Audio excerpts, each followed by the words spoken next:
Hello বন্ধুরা, career space YouTube চ্যানেলে আপনাদের সকলকে স্বাগত জানাই। আশা করি আপনারা সবাই ভালো আছেন। আজকে এই মুহূর্তে শিক্ষক নিয়োগ সংক্রান্ত যে সবচেয়ে গুরুত্বপূর্ণ আপডেট উঠে এসেছে, বিস্তারিত সেই সম্পর্কে আলোচনা করব। তাই ভিডিওটি অবশ্যই শেষ পর্যন্ত দেখবেন নিয়োগ সংক্রান্ত অনেক নতুন নতুন আপডেট পাওয়ার জন্য। বন্ধুরা, শিক্ষা সংক্রান্ত ও চাকরি সংক্রান্ত সমস্ত রকমের লেটেস্ট আপডেট আপনারা এই চ্যানেলে পাবেন। তাই চ্যানেলটি এখনই সাবস্ক্রাইব করে রাখবেন এবং পাশে থাকা বেল আইকনটিকে অবশ্যই প্রেস করে রাখবেন পরবর্তী সমস্ত রকম লেটেস্ট আপডেটগুলো সবার আগে পাওয়ার জন্য। রাজ্যের স্বচ্ছভাবে শিক্ষক নিয়োগ নিয়ে মুখ খুললেন শিক্ষামন্ত্রী ব্রাত্য বসু। জানালেন এই কথা। এ রাজ্যে শিক্ষক নিয়োগের প্রক্রিয়া সম্পূর্ণ স্বচ্ছ বলে দাবি করলেন রাজ্যের শিক্ষামন্ত্রী ব্রাত্য বসু। শুক্রবার শালবনীর নেতাজি সুভাষচন্দ্র বসু স্টেডিয়ামে 40তম রাজ্য প্রাথমিক ক্রীড়া প্রতিযোগিতার উদ্বোধনী অনুষ্ঠানে তিনি বলেন, শিক্ষকতা নিয়োগে কোনো দল বা দলীয় নির্দেশিকা প্রভাব ফেলে না। যোগ্যতার ভিত্তিতেই নির্বাচন করা হয়। সম্পূর্ণ স্বচ্ছতা মেনেই শিক্ষক নিয়োগ করা হয়।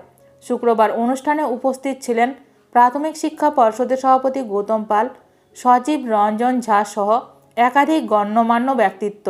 প্রাথমিক শিক্ষা পর্ষদের সভাপতি গৌতম পাল ও সচিব রঞ্জন ঝার প্রশংসা করেন শিক্ষামন্ত্রী।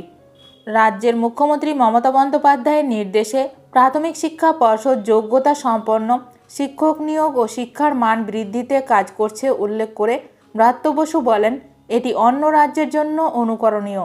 এছাড়া খেলাধুলায় বাংলার অগ্রগতির কথা টেনে তিনি জানান, আগে এশিয়াডের মতো প্রতিযোগিতায় সাফল্য থাকলেও খেলোয়াড়দের চাকরি দেওয়া হতো না।